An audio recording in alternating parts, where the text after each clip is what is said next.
Hi friends, we're back and Toto is doing much better this week. He is definitely on the road to healing. Thank you all for your prayers, for your text messages, for your notes. I just really appreciate it.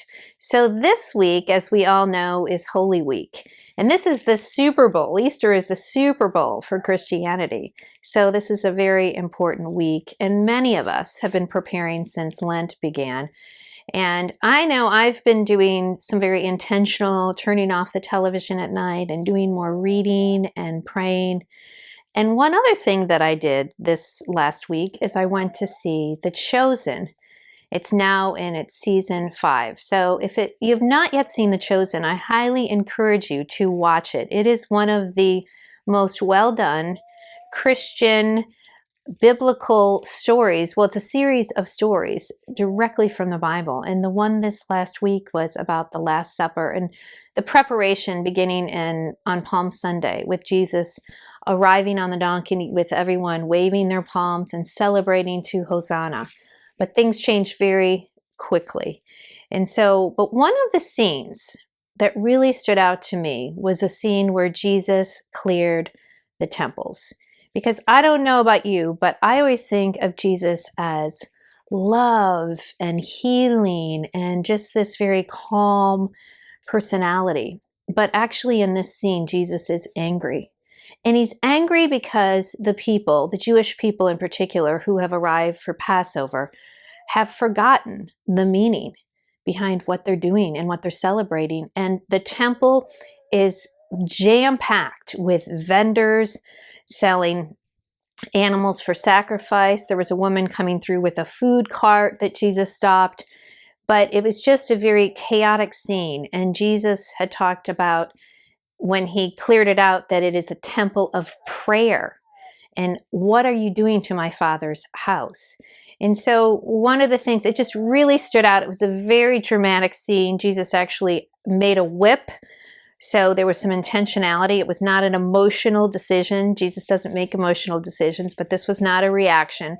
This is something that had been simmering in him, and he wanted to make it clear that the temple was a place of worship, and they had forgotten that. They had lost their focus. And so I was thinking about that, and I thought about Easter and how we today celebrate it, and even Christmas, and how it's become so commercialized. And I was just in the store, in fact, on my way back running errands, and I noticed just the entire aisle of Easter candy, stuffed animals, Peeps in every color, different colored baskets, bright colored baskets, pastels. The grass now is in green and yellow and pink and purple, and just the endless